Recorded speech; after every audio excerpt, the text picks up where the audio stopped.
I am here at the Brighton Music Hall with Mr. GosT once more. How are you doing today? Good, man. How are you? I'm doing very well. It's only been, a few months since we last spoke, I think, not too long ago. Yeah, it hasn't been too long.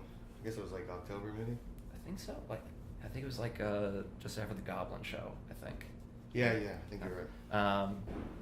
How's Torben treating you so far? It's good. This is a pretty short run. It's only 6 shows before we get like 10 days off before a month in Europe. A month in Europe. And then is that the end of the tour for the new album? You taking a break? No, actually we're doing 5 dates. We'll actually be back here with Brute. Really? Yeah. When? Yeah, it's like right at the beginning of May. I guess I'm going there too. All right then. So before touching on more current happenings, there was something that I had actually completely overlooked in our last interview that I wanted to touch on. I read that you're quite the Lucio Fulci fan, and you did a collaboration with Surgery Head on his cover of the Zombie 2 soundtrack, where you did the main theme. Do you remember how you initially got exposed to Fulci and how that project came about? I just got exposed to that, to Fulci for just, once you're into horror long enough, you're going to run into like the Argentos, the Fulcis, just all the classics that pretty much shaped their little world of horror, there's so many fucking campy shit that he did that has really worked its way into new movies. But yeah, I mean, I like that movie in particular because of the fucking shark scene. I mean, how can you not love that? It's pretty awesome. And then the project with Surgery Head, it was actually supposed to be a CD that was going to come out with a comic book. And the comic book art's the cover that's on Bandcamp. Ariel ZB did it, right? Yeah, but that's right. I wish you could see the comic book art because they did the first issue, and they just scrapped it because I guess they ran out of money. I don't remember what it was exactly. How long would it have been for? Would it have been a limited run, or what was the? I think it was gonna be a limited run. I think 10 issues or something like that. Yeah. Yeah, it was neat. I can't remember the company that does it because they've done other things, but I want to take a stab in the dark and say it was Dark Horse because I feel think like maybe, that's their thing. Yeah, I think that's right. Yeah. Is that your favorite of his, or do you have another? What, the movie? Yeah. Yeah, definitely. Did you ever go to? It actually kind of made its rounds around here not too long ago. The Beyond Composer's Cut deal. Oh no. Where Fabio Frizzi did a complete rescore of the movie. Oh yeah. And he was performing it. Yeah. I didn't see it, but I heard that he was doing it. It's pretty rad. And I noticed that. I think you did it the last show too. That you seem to have ditched the skull mask for your live shows lately. Did something happen with it, or are you just retiring it for now? It's mainly just I wanted this album to be stripped down as far as visuals go compared to non-parody DC, and so by taking the mask off, the demon is faceless because it's up to your imagination. Because I think that's one thing that sucks about horror in general is once you finally see the devil, he's never scary enough. Or he's too cheesy. You know what I mean? It's better in your mind than it is. So I kind of wanted to just strip down to less identifying with the skull because of a few people in the scene have used it quite a bit since I decided to do it. I mean, it's a pretty common image anyway. And then, of course, the band GosT. I get so many haters that are like, oh, you're ripping them off. All right. But it may come back in a different form.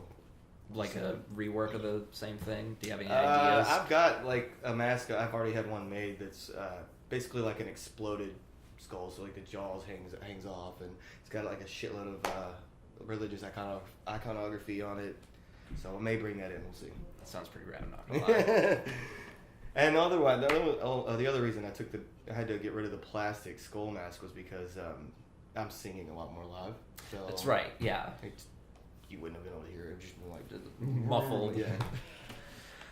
Last we spoke, you said that you weren't much of a gamer, and yet a few months pass, and you're showing up in Devolver Digital's game, the Red Strings Club. How in the world did that come about? They just messaged me and were like, well, we want to put your character in the game. Is that cool? I mean, there was no deal or no contract, no money, so it was just they said they were fans and they just wanted to stick it in there. So they sent like a little bit of gameplay over, and I was like, yeah, it's pretty hilarious because I drink quite a bit when I'm on the road, so the feeding me drinks, I was like, yeah.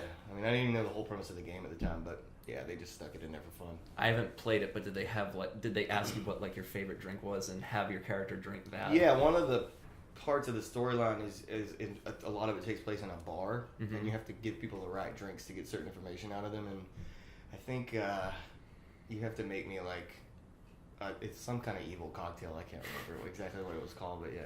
Just fire and pestilence all in a cup of that. Something like that, yeah. So Possessor just dropped a few days ago, and it revolves around Satanic Panic of the 80s and 90s. As someone who grew up around those years, do you have any recollections of any of the reports when they were first hitting news stations? I don't really remember the news because I was still pretty young. I was probably like 6 when all that was going on, when I remember it. But what I do remember is my mom, like, she thought everybody was a fucking devil worshiper. So, like, I couldn't skateboard because skaters were devil worshippers. Yeah, dude. I live in the South, man. I know, but, like... churches everywhere. My mom just tried to convert me to Christianity again, like... Again? Literally, like, a week ago for, like, the 500th time. Yeah. My sister was getting baptized, and she was like, I think you enjoy the baptism. I'm like, Mom, whatever. Wait, your sister's getting baptized? Yeah. Yeah, my whole... Man... That's another... I'm not going to pry, all but together. Like... So, this album also marks the first time you've used your own vocals as GosT on songs like Sigil and Malum. What spurred you on to do it yourself rather than seeking out to collaborate with another singer as you had in the past?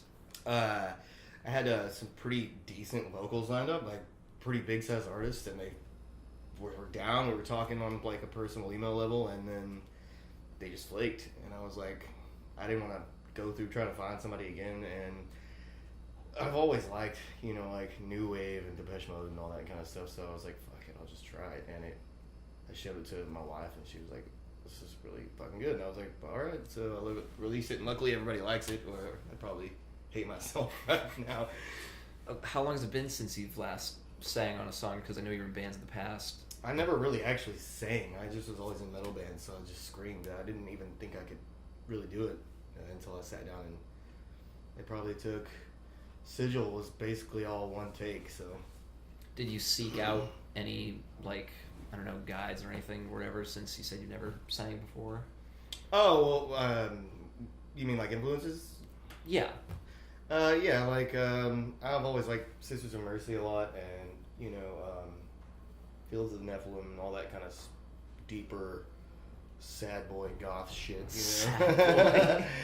But, so that was like the main inspiration behind it. It's funny though, because my mom thought I sounded like Billy Idol, and she was trying to tell me what song she thought I sounded like, and she was like, you know, it's like, why, and I was like, that sounds like a fucking doo-wop song, Mom. And it ended up being the, she wants more, God, more. Oh, yeah. Which is completely different. It's a, you know, ritornado rather than a crescendo of like notes. It doesn't make any sense. I can see a little bit where she's coming from. There was a Polish review that mentioned it, that I sounded like Billy Idol. So right on, I guess Billy Idol's one of my main influences now. So, in addition to those tracks, on Legion, you're heard shouting passages from the Satanic Bible. You'll have to forgive my lack of great ears. What passages are you referencing in that? That's a good question. I can't remember the exact... It's basically a...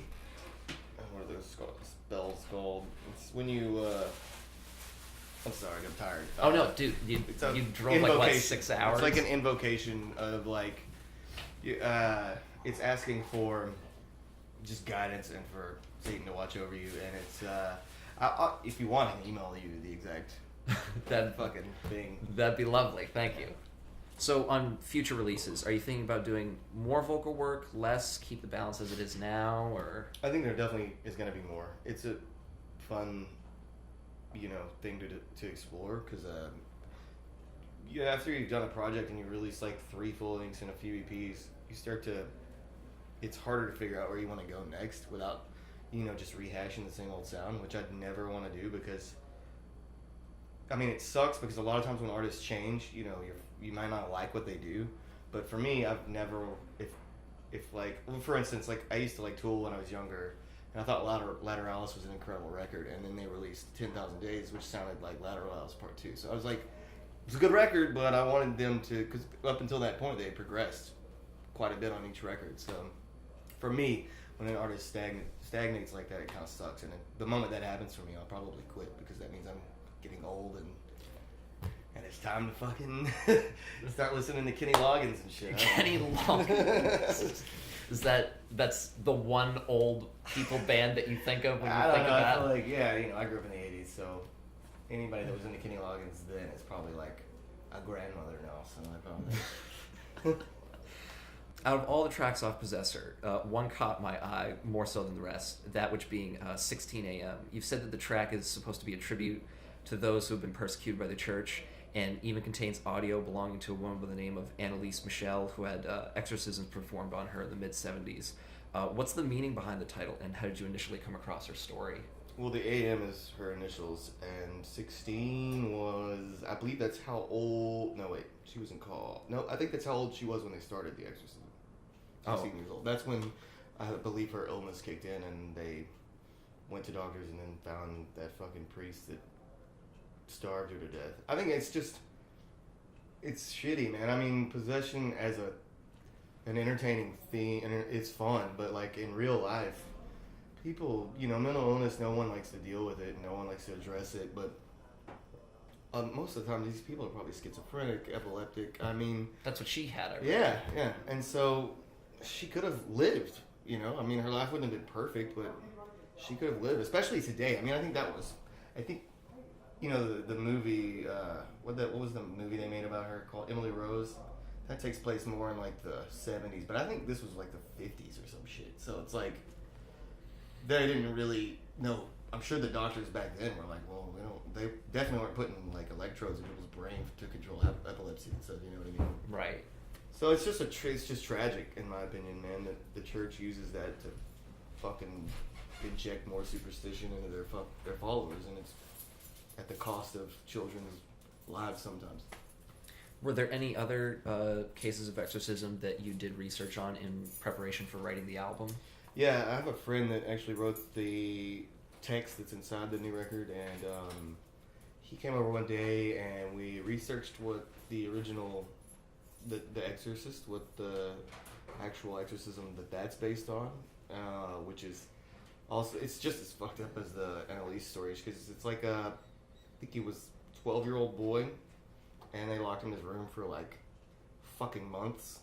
Yeah, so yeah, we looked into that, and then we just kind of looked into like, there's like a history of possession late dating back before Christ, and they're not exact translations, but it's like based on real shit that the stuff we could find throughout history of like gods fucking putting themselves in people, and people, yeah.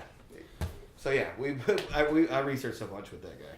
We read a bunch of, he's very well read. He has shitloads of books, and he's brought a bunch of books over from, you know, with just old religious shit that they've found throughout the years, just digging up fucking tombs or whatever. Yeah. So, lastly, do you plan on taking a break, or do you intend on putting your nose back to the grindstone, maybe doing some more bitchcraft work with your wife? Yeah, we definitely want to work more on that. But the touring schedule is probably going to last all year, if I had to guess. Oh, really? I haven't really heard of what's really next, but we just haven't begun talking about that yet. But I was going to take a break from writing for about a year, but my manager was like, no, you need to start like ASAP. And I was like, oh, great. So I'm going to buy a new laptop and probably ride on the road while we're in Europe. All right. That's it. Anything else? No, awesome, dude. Always the best questions. Thank you. I appreciate it.